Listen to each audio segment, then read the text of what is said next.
Hello, everyone. Welcome back to Play On. My name is Candace Barrett. I'm Rob Mackay. And this is Pearcey, and Super Rugby season's done. Oh, my goodness. Wasn't it what done? will I do now? And done well.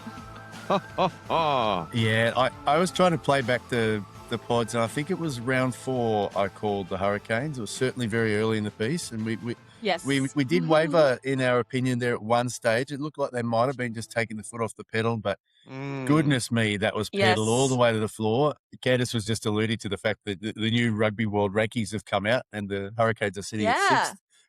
Yeah. This is true. To be honest, I would love to see that. Just throw them in the mix, please. Yeah, absolutely. I think in practice on Saturday night in Wandy, Wellington, not many teams that would have beaten them. Yes, it was so windy, wasn't it? That was horrendous. Yeah. The bit that I loved the most was Ruben Love was taking a shot at goal. The camera zoomed right in on him, and his hair was like an enemy in the ocean with the waves going by. And there's Nick Berry, like a Lego man. Hairspray. Lego man's the perfect one. Yeah, Bears, whatever your hair product is, Keep fantastic work. Market it well, yes. And look, it must be like those people. I was gonna say underwater swimming. You know, when they people who do underwater swimming and they have the perfect buns and hair and it stays in there. Synchronized swimming. Yeah, that's it.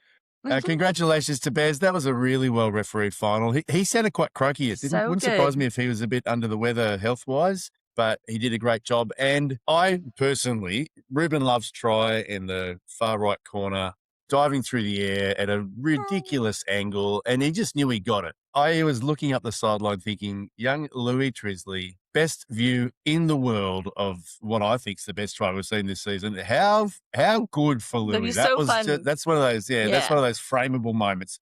There will be a photographer somewhere who got Louis poised in the background, crouched down looking at that. Mate, that's straight to the pool room for that one. I was so happy for him. And a heart rate of about 25. Yeah. So cool. Yeah. There was lots to like about that match, and we'll dig into that shortly. But yes, the epitome of rugby in our area for the season. So yeah, well played. Yeah, I loved it. Congrats. And it was a tough day. Some of those kicks were just ludicrous. Like the box kick that was struck at about 45 degrees, ended up vertical and actually coming back, and the poor fullback going, nah, haven't got it. Yeah, you either have to do more grubber stuff. Yeah, as well. Yeah. Do we want to do a full post-match on this now, or do we want to do it later? Let's do it now. Let's do it. Okay. I love the golfing club. I love the club choice analogy. Like initially they were sort of trying the 7-iron instead of the 9-iron, and it looked like they ended up just hitting the 3. Hit the 3, keep it low. Well, absolutely. Look, it was one of those nights. I mean, it made sense that the Hurricanes would win on a night like that, right? It's just set in stone. And they had the Midas touch. You know, everything they touched turned to gold, which again is appropriate. And D-Mac had brown fingers. Yeah. Everything he touched turned to shit. Well, yes, I was going to say bless him. The Errol Flynn touch, but we won't go there. But similar vibes. I actually wrote a note down. It was the first note I wrote down in the match. D-Mac off. And that was in the first minute. I just had that look of car crash about it, that they took a leaf out of the, believe it or not, the Waratahs playbook, because the Waratahs, they targeted D-Mac in the match they played him earlier on, and he made so many errors that the Tars actually beat the Chiefs in a major upset. And I think D-Mac was probably going to be having nightmares about Ethan Dobbins for quite some time. And it was the same here. He just could not get in the game. He had 2 kicks go into the end goal. He had one not make the 10. He couldn't catch a cold. Either that wind or other thing just couldn't get into the game tackles plan. He skips out of normally just got clipped and and it was interesting. You know, there was some smarts from the Hurricanes players, because the ones that went into in goal, they took the opportunity to ground the ball, and get the scrum. Because there's a moment in the first one there where they said, "That's still a thing, right?" Yeah. And it was hard to know and who had the wind. Acknowledging, even if it wasn't, they could still kick it upfield 70 metres. Well, maybe. Yes, because it was swirling. It was a little bit hard to read. Anyone who's been to the Cape Ton, it really is very, very swirly inside there. It's quite an interesting dynamic with the roof line on it. Well, and you saw Roygaard's, one of his very first passes, absolute bullet, and then whoop. Yeah. Geordie got away with one that shows the strength of Geordie's passing. He did do a rocket that held its line, but then later in the match, Ruben Love went to do a quick throw to himself. Yes, and it didn't make the five. Hilarious. I have never seen anything like it. And the look on his face was, yeah, you know what? I don't care. It got me. We're leading by 50. No one cares. I love that. I suspect one of the real things about Ruben Love is he's just happy to try. And if I was an All Black selector, I'd be picking him every day of the week. I just want that in my team. He's the form selected, 10, isn't he? To be honest. Yeah, absolutely. So how could you not like that? Hats off to him. He's been through some fairly serious injuries to get to where he's at. I love watching him. He's a little bit cocky at times. Like we saw Gus reprimand him for the bad language on kids around. Yeah. But he's headline act. I did laugh at the end. The Chiefs did manage to get a try, so they didn't have to do. They did. Didn't have to do a noonie run, and they declined the conversion. Yeah. Yes, this is true. Yeah. I've never seen that before. Is that I have seen it. I have seen it when you want to get back to halfway to score again to win the game. Yeah. That's not what was going on there. I think it might have been D-Mac going. I think it might have been D-Mac going, I'm not going to eat that. Yeah. I guess also with the wind, no? Like he probably, what's the wasting time? Yeah. For the minute. Let's just keep on playing footy. Yeah, to Pearcey's point, mate, I couldn't kick anything tonight, so why bother? So we might as well just go back and have another crack at it with scoring a try, which never happened, of course. So they just set so many records, the Canes, in that final and during the season. It's extraordinary what they've done. So two equal new highest try scorers for the tournament too, for a season's worth of tries. That was fantastic to both of the Hurricanes wingers. Yeah, and if your two wingers are try scoring records, that means there's an awful lot of people doing some hard work somewhere else first. If I was to say Finney and Ofo, how did I go? I'd say pretty well. And Morby. I got Morby. And Morby. Yeah. Well, it's funny because Morby was the smoky. Everyone's talking about the headline act, so-called, because he'd been sitting on 16 for weeks. Yeah. But Morby's just been coming along, scored a double last week, and scored another double. He has got some serious wheels. Morby? Yeah. Well, they're both just such good footballers. Yeah, and good workers too. Yeah, well, Morby's got a touch of the Conrad Smiths about him in the sense that you look at him and you go, I don't know. And then, it's interesting with that All Black squad. I don't see a pure 15 there. I wouldn't be surprised if Morby ended up wearing 15. He's been playing Will 15. Jordan? Well, Jordan, they're saying he's not a pure 15 either. Oh, okay. I'm happy if he's not playing 15 against us, just quietly. Yeah. Wherever he is, he'll pop up wherever he wants. Yeah, correct. I think they'll find a way. And Dave Rennie's actually pretty good at gluing teams together. So I'm a little fearful, I have to say. So there you go. Well, I thought it was a great season, a good wrap-up. Yeah, great season. Good wrap-up of Super Rugby. Well done, everyone. And, I think I find the scoreline quite interesting. And, if you're a referee, it's at such a big match and having that scoreline. So that'd be interesting having to reflect off of that. And you can see each year for the differences and as well. So good on the Hurricanes for having that very great win. General Rugby News. General Rugby News.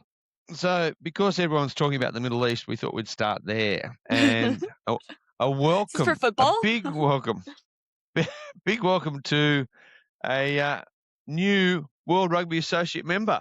Iraq has joined the World Rugby community. So, welcome. There you go. Timing is everything, right? Also coming out of World Rugby, and this is actually quite significant news, World Rugby's lowered the legal tackle height in community rugby. So after a lot of trials, we had a data set that they were doing it, or no, 10 countries, including here. They studied over 150,000 tackles. There's some data sets for you, Pearcey. Love it. And there was an 8 to 10 percentage point improvement in the various measures around player welfare, concussions, injuries, etc. So that comes into effect as full law from the 1st of July for seasons that start after that date. So that's a major step. And I think the next step we're going to see is the elite game will probably follow that. So they're now doing trials on that. So the under-20s in Georgia, which starts on the weekend, which we'll come to shortly, they're also trialling the lower legal tackle height. And that's a cohort of players who've come through the trials all the way through. So they'll be used to it, as will the match officials on that. So, look, I think that's great for the game. Certainly in our collective experience, Yeah, with the I'm seeing sternum. less. Yeah, I'm seeing less I'm seeing tackles better around the head. footy. I'm seeing better footy. Well, yeah, less nasty head injuries, less high tackles. High tackles now are basically shoulder on shoulder. Yeah, and it makes our job easier. It's still not an easy. Yeah. It's still not an easy call. That grey area is still grey. It's just lower grey. Correct. It's lower on the body. Yeah. Yeah, exactly. So now a 50-50 shot's not going to hurt someone around their head, whereas previously a 50-50 shot was going to hurt them around there. So, yeah, it's a win. And the hits are still, you still see guys still getting seeing some pretty good hits. Absolutely folded, legally folded. I mean, there was a couple of hits in the last couple of major matches. Geordie Barrett took an absolute rib tickler. Wasn't that sensational? Oh my! And he got up and he got up ginger. Oh, did he what? Did he what? And yeah, got him on the side, just under the ribs. Yeah, it did hurt himself though, the tackler. Yeah, but chest 5, wasn't it? The 6, I think. The one who's known for folding people. Yeah. Got him. So got him good, and that's in community. That's a legal tackle. Yeah, it's under the ribs. So we're going to still see that. So. So, look, I think that's good news for the game. Sends all the right messages. So, well done. Keep at it. And while they were there, they put some other successful trials into full law. So, the scrum breakfoot, which I really like, that just makes sense. It's a checklist for me in managing scrums. Restrictions on water carriers, good, because we know how that can be abused. Bring the TMO in as a formal part of the officiating team, which I think was always going to happen. And then elite competitions have the option of using 20-minute red cards if they choose to. So lots going on there, and I do know there's some other stuff coming out, some tweaking, rewording coming out, so watch this space as well. So a bit happening on the law front, because that's what tends to happen outside the 12 months from a World Cup. Yeah, this from a World Cup, this is when we start to tweak it. Well, this is sort of when we finish tweaking it, because when we get into that window, we don't do any more, and the Northern Hemisphere season's sort of ending, so we've got a little gap in which this sort of stuff can come through. So, do you think this is a curious question, do you think for the World Cup next year they'll have the lower legal tackle height? No. They'll trial it more. They're not going to bring that in such a short period of time. Next World Cup cycle, maybe. I think in World the Cup US 2031 we'll have it. For sure. I would have thought so. If all goes to plan.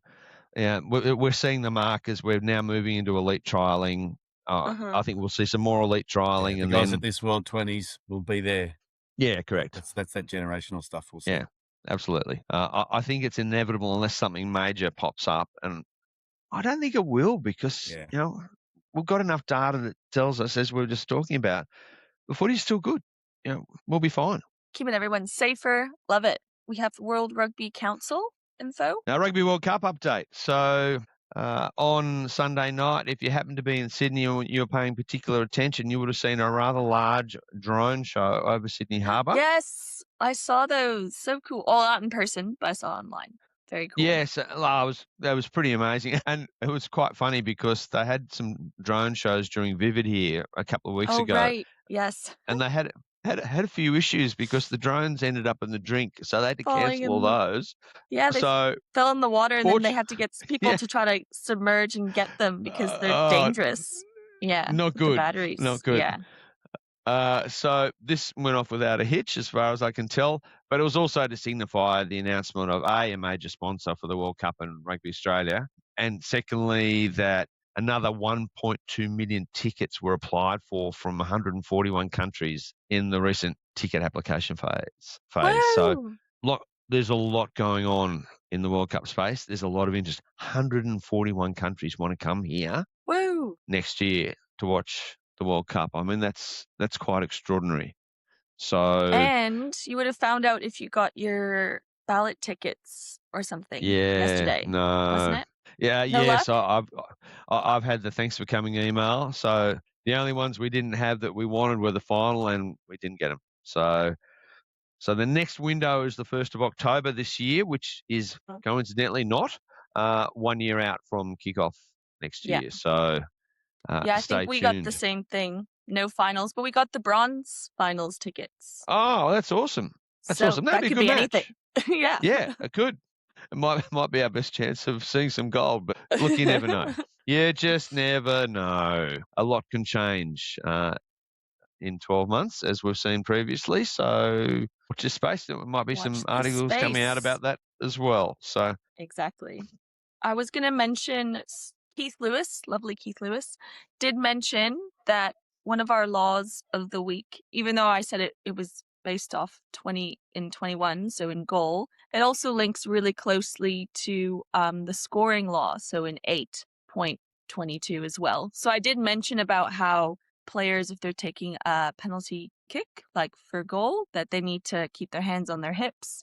That scenario in terms of what their body shape needs to look like is in scoring, while also in 21, it does indicate about how you can move the position 10 meters more forward as well. So I think there's some tidying up because there's the picture in 21, but actually probably links better to the number, the one in scoring. So I think, thank you, Keith, for highlighting that, but I just wanted to make it clear for anyone else that might have been a bit confused by that. So hopefully the law book and the images will be all updated, like Rob said, to make it all clear for everyone. They do look a little bit old school. I was just looking at them. The images are the ones that were in the law book from 1974, I think.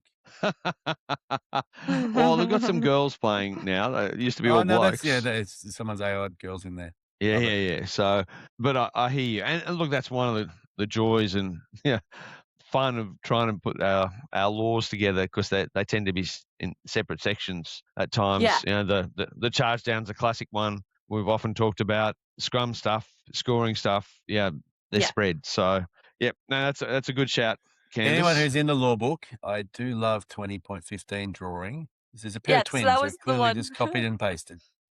Pair of twins under the crossbar. It's a pretty average representation. You can do better. 2015. I got to go have a look at that now. Yeah. Penalty kick a goal. Oh, okay, I know what you mean. Yep. Copy, paste. Yeah. Well, I mean, I've played with twins on the rugby field. I've refereed twins on the rugby field. So have I. Yeah. It has its moments. I had a game at Coonabarabra many years ago. No, Coonamble many years ago. And I didn't realize there was twins, one playing 7, one playing 12. And there was 10 minutes in the match where I thought, how on earth is that bloke at every freaking Yeah. Yeah. It's so funny. I love it. I thought, we've got the best back row in the world here. Turns out he had a twin. Yes, I had 7 and 9 identical twins coming up through the grades recently. One of them's playing the under-20s, actually. He's in Georgia at the moment. And they used to change positions. And one was captain. And I'd be talking to him and I'd say, Charlie, and he's just blanking me. And it was Sam. It's like, oh, come on, guys. So, Candace, I hear you might have had a weekend off. Is that what happened? Yes, this is true. I was modding good old Grazy, Andrew Gray. Excellent. Which was very fun, really enjoyable match. Quite one-sided, but it was good to catch up with the referee. I was meant to also shadow my coach, my referee coach, but unfortunately there's been some bus strikes in Sydney and my phone died as well while I was en route. So while there was bus strikes and no phone, I found it very difficult to get back home and touring a lot would make it challenging around different little high street places. But that was Rob, my weekend. You've got some cryptic clues as to what you did on the weekend. Scoreboard mischief and standards. Talk to me.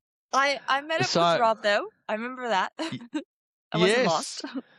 No, we caught up, and I too had bus dramas for the same reason as Candace. So I was doing juniors on Sunday. My phone didn't die, but the buses did. So that caused some dramas, and I had a kid no show on me, and then anyway, so my salve for that was to message Candace, say, right, I'm in your hood. So we went and had a little chat together, which was lovely. I had a very good dark We went chocolate to a very charcoal I brought him croissant. to one of my favorite little bakery. It's in a Oh, weird alleyway in Manly, but you just go there and you're like, what is this I hole in the love the wall? weird back alley bakeries. oh yeah. And it was Yeah. Candace's lucky day because she got shat on by a bird. I did. It was Nice. so annoying. Luckily, I didn't have my food or matcha out because it was right on my thigh. It was Hitchcockian, Pearcey, because the birds are it's an indoor-outdoor area. They're sort of fluttering around trying to pick off stuff off plates, and Candace is sitting there going, "Way!" I'm just waiting for the right person to walk past in a scene from the movie. So yes, God. so Saturday I'm walking into a ground, and it's a ground I know really well. Younger son's captain the team to a premiership there. They've got a relatively new digital scoreboard at one end of the ground. So walking in, I'm going, oh, I can hear commentary. Great, they're doing commentary now. That's awesome. Because it's one of those grounds that the crowd can get a bit rowdy, and it was their charity day, so it was going to be a big day. Very good. I had the second grade game, which was 1v2. I'm looking forward to that. I'm going in listening to the commentary going, it's American PGA. Okay, this is curious. So I walked to the clubhouse. I walked into the clubhouse, said to the guys, who's the golf fan? They went, what are you talking about? I said, well, someone obviously loves their golf. And they look at me like I've got three heads, more than they usually do. What are you talking about? So, well, you got golf commentary on your scoreboard. He went, what do you mean? I said, come out here. Oh, shit. How does that work? So I spent the next half hour trying to unravel what had happened with their ABs. So they went and got a kid who solved it, instantly. But then during the game, and because I had 1v2, it was really tight, as in the scores were level, but the scoreboard was wrong. So they had the home team ahead by a conversion. It's like, and guys, every kickoff I'm saying, scoreboard's wrong. It's currently drawn. So do not go off the scoreboard. Yeah. So tip of the day. Because if not, they might tip it and kick it out. And then that's right. Won it. Yeah. So tip of the day, keep an eye on grounds with scoreboards to make sure they get the score right. Because sometimes, particularly if there's a big score and a conversion gets missed in a close game, no one's tracking it. And that could cause some drama. So anyway, we got there in the end. The away team scored a try not long before full time to win it. But it was a bit squeaky. That was funny. And then on Tuesday night, I had a catch-up game, Women's Prem. Women's Prem, it can be a bit hit and miss in the sense of the way it's treated and respected. But I turned up to Manly Oval, and it was like it was a full premiership game, as in men premiership. It was fully set up. They had the chairs out. They had the corner posts in. I could hear them coming down the hill doing their warm-up drills. Cracking game. Absolutely cracking. Cold. But, they played 35 minutes. Huh? You guys in Sydney don't know what cold is. It felt like 1 degree. So that's cold. I had to put trousers on. It's really weird on a Tuesday as well. Yeah, I bet they're having to make up for it, but body-wise, making sure, you're prepped and ready and leave work early to get there and all that jazz. Yeah. Exactly. And it was one of those games, both halves went about 4 minutes into extra time, just the way it played out. So, cracking game. The only thing that wasn't operating was a scoreboard, which actually would have been helpful because it wasn't operating at all, and it was a 1-point game until the final whistle. So lots of yin and yang. No one knew who was leading. The home team scored a penalty try at the end to end up winning by 8. It was they had a and were they all scrum. Behaved? No. I had plenty of advice, particularly from the home team, which are known for that. But I was trying to decide whether I should give a penalty try because they had a dominant scrum 5 metres out. And as they're getting towards the line, the ball spewed out at the back. And the reason it did was because the defending prop was lying horizontal on the ground parallel to the try line. It's like, I think this is an easy sell. So there we go. So that was interesting. So my takeaway was the way it was treated with the respect it deserved. So I was really impressed by that because it was just a single game. Could have been very easy just to half-ass it. No, the groundsman there all set up. So well done. Well done. Bravo. Very exciting. Candace, I went to your old stomping ground. I refed a friend of yours. Yay! Special friend? He had a tough day out. The Bulldogs had a very tough day out. I think it was 78-18. Ooh. And the 18 were late. Oh. Is that why you had to spray your boots, Pearcey? Yeah. I saw that. There's a video of it, and then you're using the water for your mouth, and then you're spraying your rugby boots. I haven't seen the video, but But I had some very sore ankles. I had 2 very sore ankles. I may have, Oh, I think I may have no. shared. I'm So actually getting ankle is it surgery helping to on. cool down Yeah, or especially the right open one. or stretch I'm it? getting surgery Yeah. on the ankle on the 10th of August, so I've only got a couple of weeks left of my season. Ooh. Got a good spur in there, and it was sore. It was really sore after running. I think I did 9 Ks in the game. There was a lot of traffic laterally and across the field. Sorry, laterally and lengthwise. A lot of running, fast game, and yeah, my feet were sore. So Yeah. that helped. It did help. Said Do you get a frequent buyer discount from the orthopedic surgeon? Yes, I do. My daughter and I were up there last week. That was it'd be good. It'd be good to get done. I'll get another 10 years out of it. It'd be great. Yeah, nice. Yeah. Oh, well. Titanium? Take it What are easy. they? No, just going to Sick. nip off some spurs. There's 3 big spurs in the ankle as well as a little bit of arthritis. They're going to try and clean up a bit. So It'll buff out. yeah, it'll come out with a wash. It was an interesting day out though. There's one moment there where I may or may not have sworn at a player, and he may or may not have threatened to report me. And I said, "Go for it, mate. I will happily take a week off." And let's get back to the main point. Get back your 10, you effing idiot. Yeah. I love that. I have That's to so say- funny. Like, actually, I want my ankle hurts. I actually do want a week off. I'm really Can not you give enjoying that to running me? at the moment. So let's get back to my main point. I did have to call on school teacher / policeman Rob on Tuesday night Nice. in my game. So every now and then you got to play that card. Oh, I played tradie Pearcey. Shut the F up.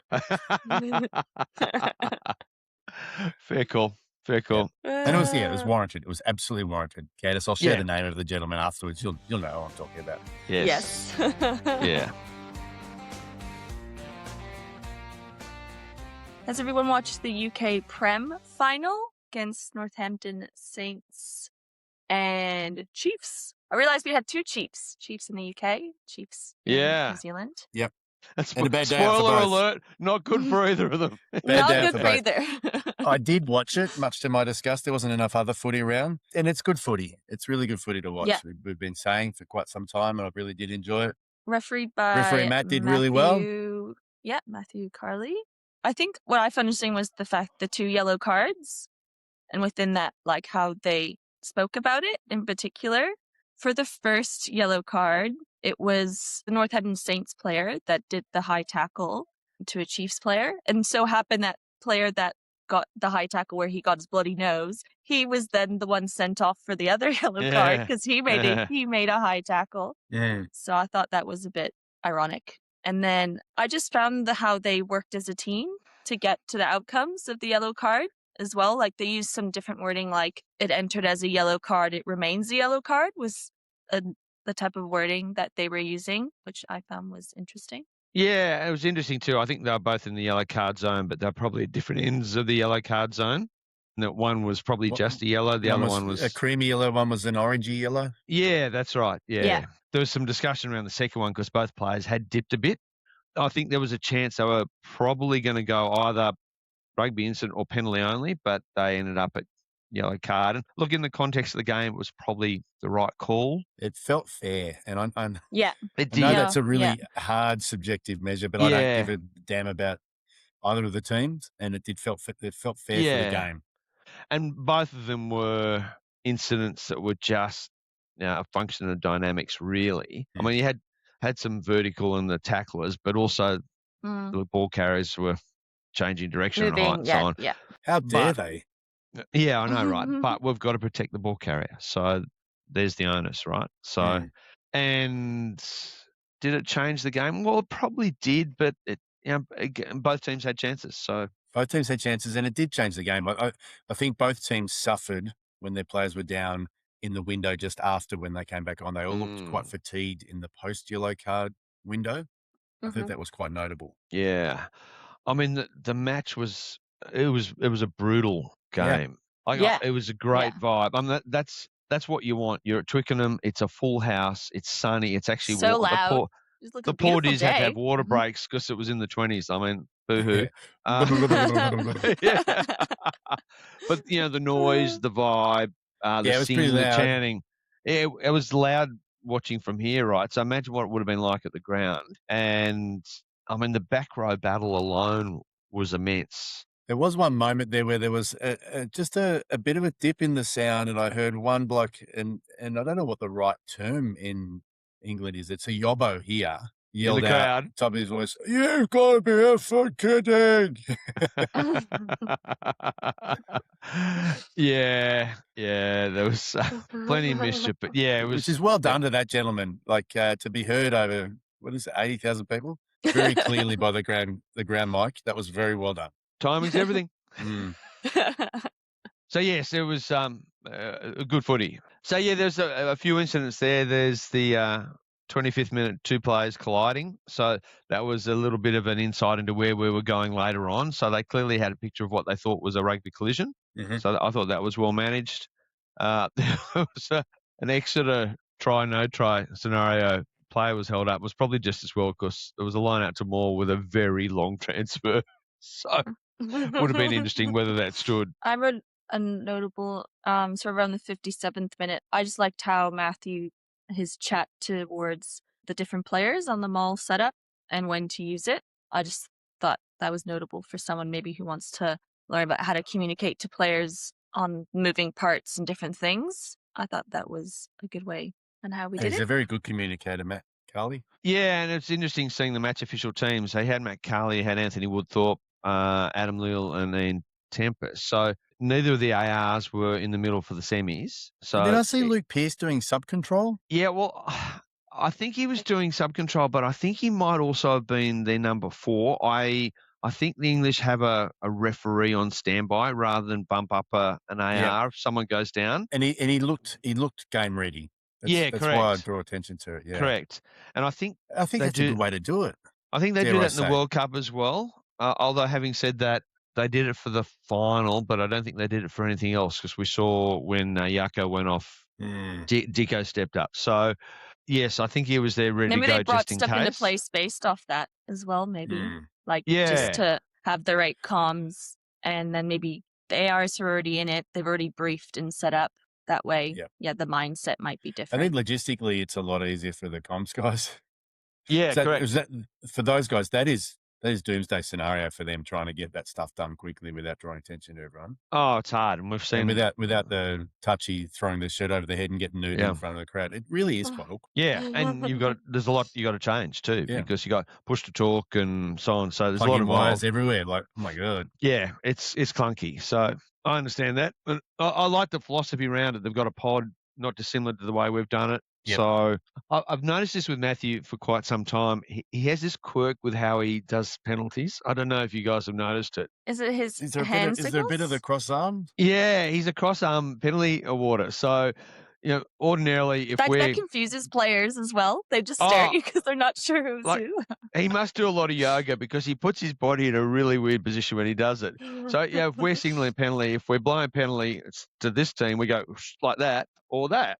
But he goes like that. If it's that way. So he's got the mouth on the whistle and the arm up at the same time. But it means he's got to go across his body and then do this sort of pivot.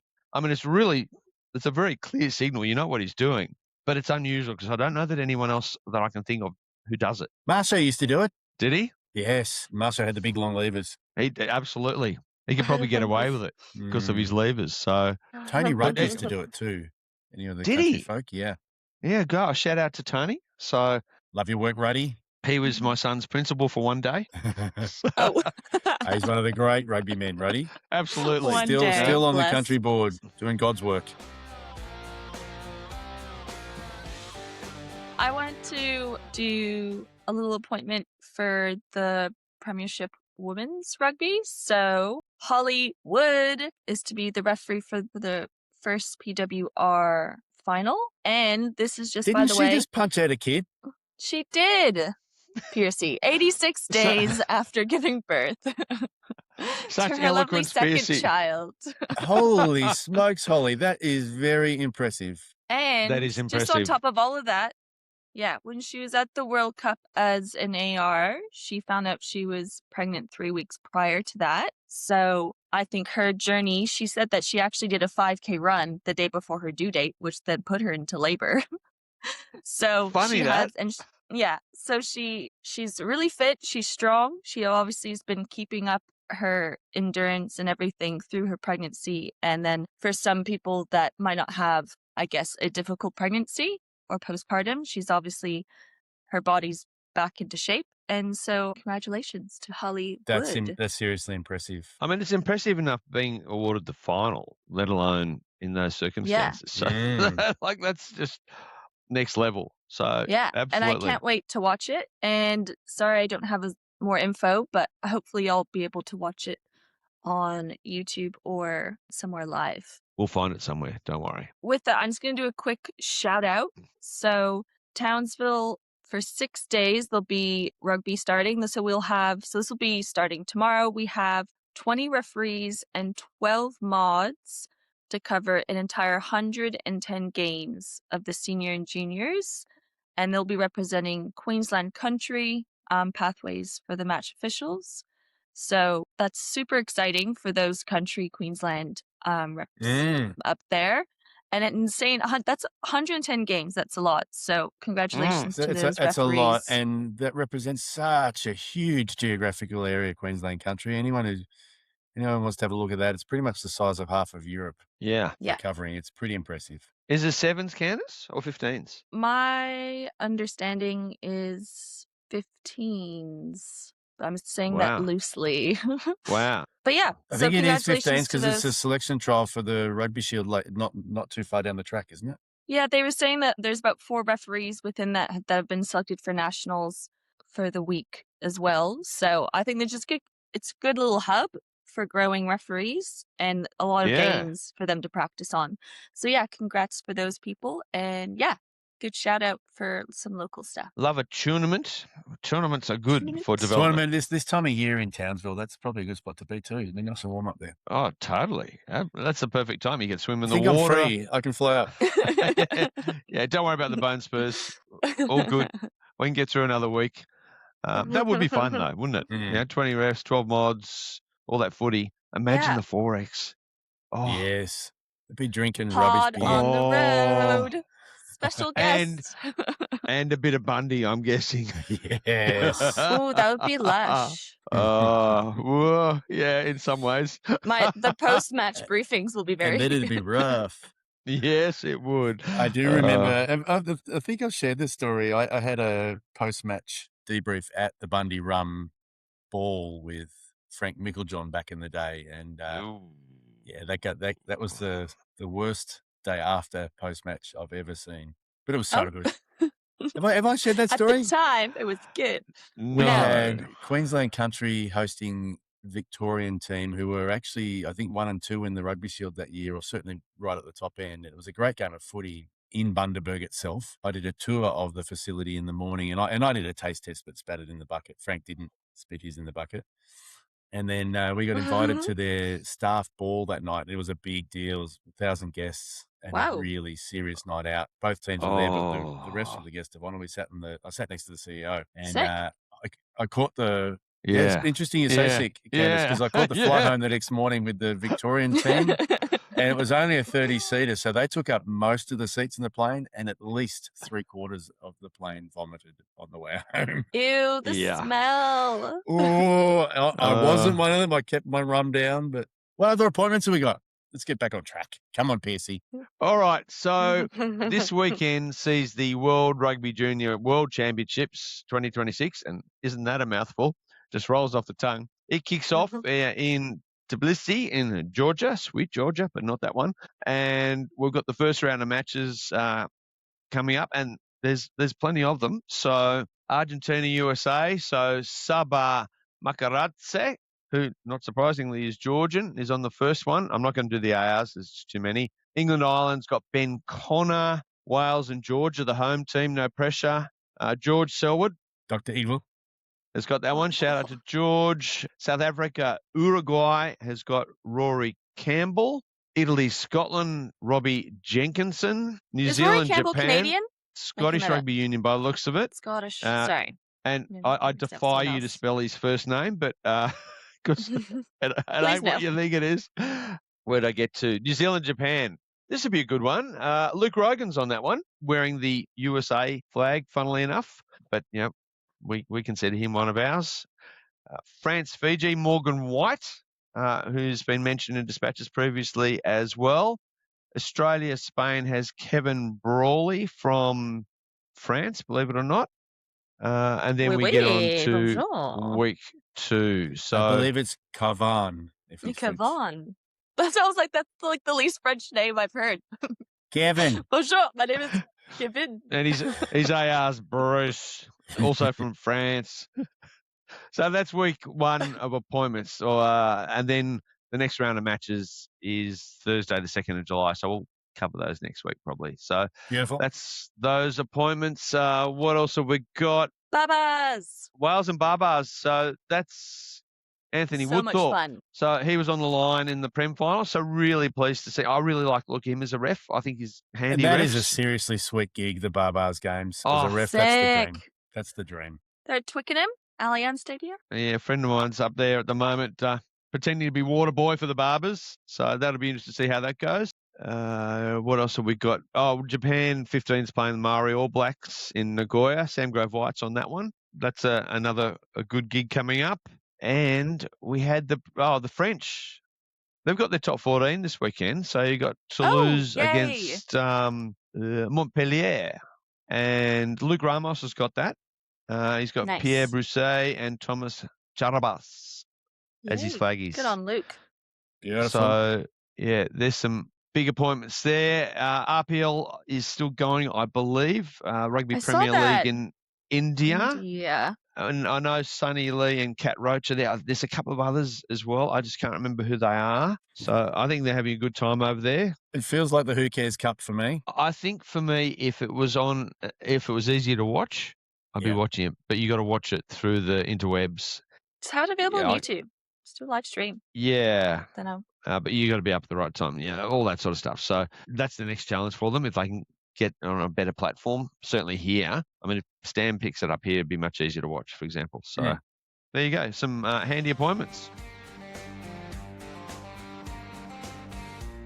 We're going to mix it up a little bit with the law of the week. So I'm looking forward to this, Candace. I'm going to state... Rob, you can't do it green. Come on, mate. Well, you've been doing blue. I've been doing green the whole time. Come on.